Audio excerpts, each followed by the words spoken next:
Hi, you're on to Viva's Canadian Journey. Thank you so much for watching. This is my last segment for the year 2021. And before I get started, I want to thank everyone that has been a part of Viva's Canadian Journey. Everyone that has sent in comments, questions, likes, dislikes. Those ones are good too because it keeps me on my toes. Thank you so much.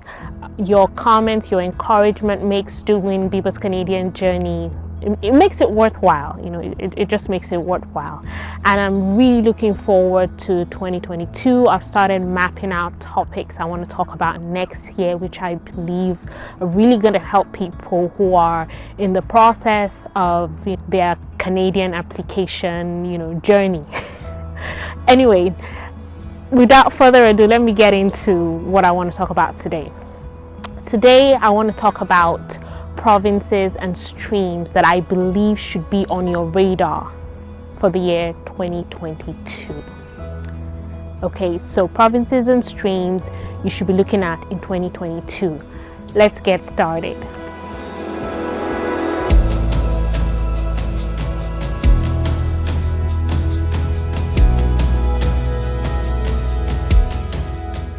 We know this year has been a very funny one in terms of immigration to Canada or Canadian immigration. And one of the reasons I say that is because this is the first time in a very long time that we haven't had a federal skilled worker draw. So this year, 2021, there was no draw at the federal stream. So the very popular federal skilled worker program, FSWP, no draw. My family and we came to Canada via this stream. I know loads of permanent residents that came to Canada via this stream. I know a lot of people that are still in the express entry pool that are waiting, praying and hoping for a draw soon. No draw 2021. And we can blame this on the pandemic and on COVID because a lot of things changed. There were loads of lockdown. So what IRCC did in 2021 was that they focused on two groups of people. The first group is the Canadian experience class. Now these are people that are already in country. So international students, temporary workers, people already in Canada. IRCC felt it would be easier to just help these people transition and get their permanent residency since they're already in Canada. The second group of people IRCC concentrated on are the people that got nominations from provinces. So the PMP, people in the PMP group. They concentrated on this group because PMPs are very essential for provinces in Canada. I've talked about this before. PMPs are very, skill specific, very occupation specific. So if there's labor shortage in a particular province, it's best for IRCC to help that province fill that labor shortage. So for instance, if a province needs teachers or health workers, it is very, very important that that gap is filled ASAP. So these two groups were priorities. Now, if you've been listening to the experts, the health experts, the global, experts around the world, you know that COVID is still on, new variant. What this tells me is that in 2022, IRCC is going to continue to focus on PMPs. So those that get nomination from provinces. So what I'm here to tell you today is to share some few PMPs that you should be looking at next year. You can start looking at it now, Seth. Okay, so the first one that should be on your radar is everybody's favorite, the very popular Atlantic Immigration Pilot Program. Actually, it's now being called the AIPP, Atlantic Immigration Program. So much easier to pronounce. This program is for people who want to reside in the Atlantic region in Canada. So if you want to reside in Nova Scotia, where I stay, or New Brunswick, Newfoundland, or Prince Edward Island. This stream is employer specific, meaning you need to obtain a job from a designated employer in Canada.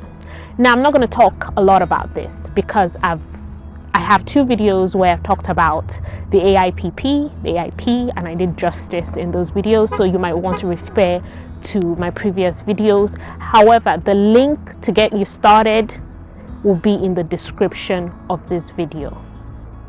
This AIP is being revamped. It's going to start again January 1st, 2022. And what they've said is they want to welcome 6,000 immigrants per year. You could be one of those people.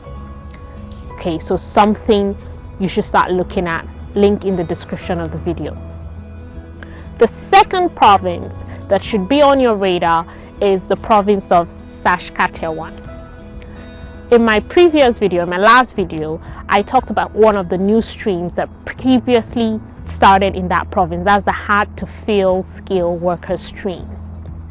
That stream started in December, just a couple of weeks ago, so you might want to look at that as well.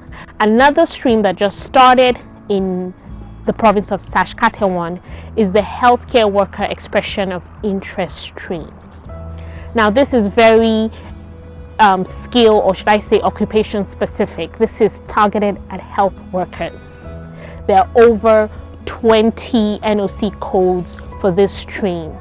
So for instance, if you are a registered nurse or a licensed nurse or a physiotherapist or a pharmacist, then this might be for you. The link again is going to be in the description of this video.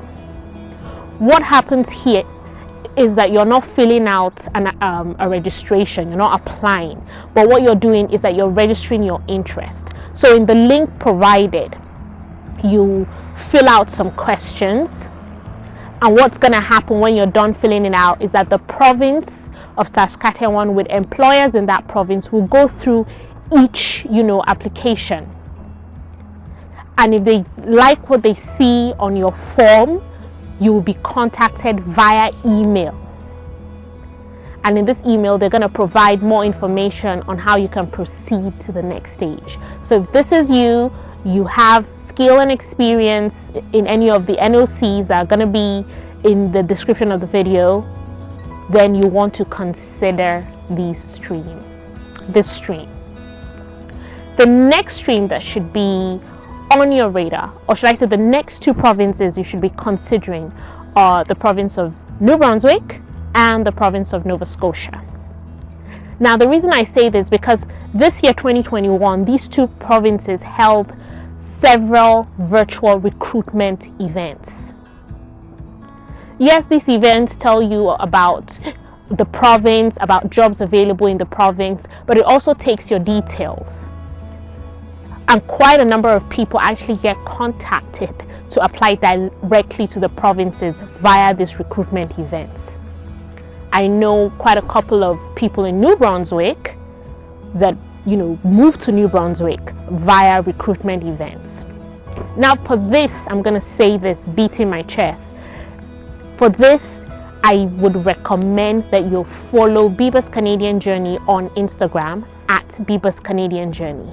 This is because these recruitment events, they fill up really, really fast, and sometimes the notice given for this event is quite short. So what happens is every time I get an alert, I would put it on my Instagram page. It's faster that way. So if you're following me, you get information about this, and I usually put the links in, with whatever post I put. Sometimes there's no time to make a video and put it up on YouTube, so you need to be following Biba's Canadian Journey on Instagram. The final stream that should be on your radar for 2022 is the Home Child Care Support Program and the Home Worker Support Program. The NOCs for this are 4411 and 4412. However, what is beautiful about this stream is that you do not have to have an experience in any of these 2 NOC codes, which is fantastic, because for most PMPs you need to have at least 1 year experience in a particular NOC code, but for this one you don't need any experience. You just need to meet other criteria, and once you do that, you submit your form. If the people at IRCC see what they like, you will be contacted. Now this stream fills up very, very easily. There's a quota for this stream. The stream opens up on the 1st of January 2022. Once the quota is filled, they close up for the year. So if the quota is filled up on the 1st of January, they will close for the year. The quota for 2022 is 5,500. 2,750 for the home child care, 2,750 for the home support worker. Okay, so you want to start this one ASAP. The link is going to be in the description of the video. Midnight 1st of January, start sending your application if you meet the criteria. Now that's going to be it for today. I hope you found it very helpful. Just before I go, I've said this several times, for any of the streams, okay, you have to make sure you meet certain criteria. The language proficiency test, you cannot avoid them. So either the English or the French, you need them. Okay, for some of the streams I've talked about, you just need your high school leaving certificate. Others, you might need post-secondary education, and you need to have these evaluated by evaluating bodies. So either WES is a very popular one. Okay, but all the links are going to be in the description of the video, and they're really going to help you get started. I'm going to stop here, but I want to wish everybody a very prosperous 2022, and I look forward to seeing you guys and welcoming you again in 2022. Take care.